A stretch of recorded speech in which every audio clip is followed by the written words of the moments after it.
What's in your name? Toastmaster Lynus. Shakespeare says, "What's in a name? That which we call a rose, by any other name would smell as sweet." However, Shakespeare did not have this conversation in any of his plays. "Hello, Shashi, this is Lynus." "Lynus? Who Neeraj?" "Not Neeraj, Lynus." "Dinesh? Who Dinesh? I don't know any Dinesh." "Not Dinesh, Lynus." "Oh, Lynus, hi, how are you?" At which point of time, I'd much rather choke the life out of Shashi than talk to him.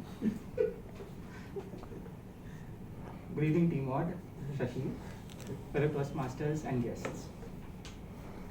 After talking to Shashi, I thought to myself, why am I so upset when someone mishears or mispronounces my name? In the first place, my name is my identity in society. I am not Neeraj, I am not Dinesh.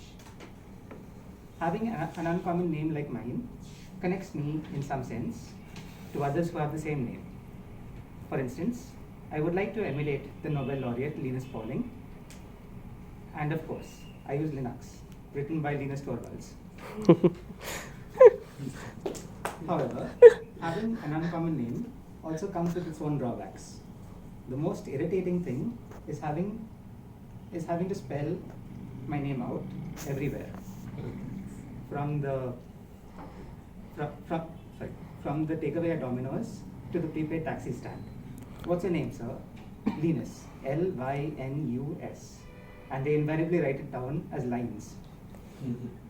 Next, people ping me on IM or Facebook.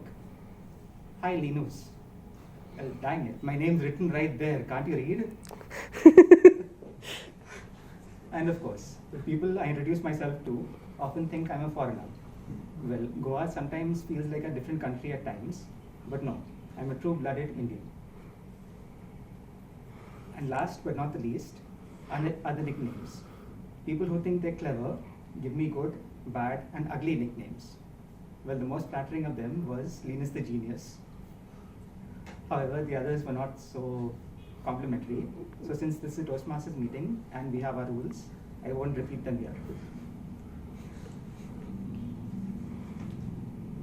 So as you can see, a person's name forms a major part in the way you think of them. Take for example, Toastmaster Abhishek. Let's say he introduces himself to you. "Hi, I'm Abhishek." Your mind goes back to all the Abhisheks you've known. Maybe Abhishek was the bully at school. or maybe Abhishek is your favorite uncle who gives you chocolates. Or maybe Abhishek is your best friend. In any case, you will think about all the other Abhisheks you know and form your opinion of this new one whom you just met. So, authors and filmmakers also exploit this perception of names. For instance, they give their heroes noble sounding names like Mr. India, or names that common people can relate to, like Rahul, which is a very common name. On the other hand, villains are given strange sounding names. Think of Shakal or Mogambo. Politicians too misrepresent their opponents' names to put them down or belittle them. For instance, Martin Luther King Jr. had an opponent, Dr. Eck. He called him Drek, which means filth. And in India, we had comic strips about the Aam Aadmi or the Mango Man. And our former Prime Minister, Manmohan Singh, was called Mum Mohan Singh.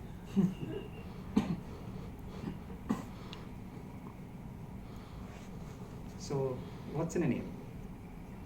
A person's name is his identity in society. A misrepresentation of a person's name is tantamount to misrepresentation of the person himself or herself. And remember, if you hear me on the phone, it's not Neeraj, it's not Dinesh, it's me, Lynus. Back to you, people.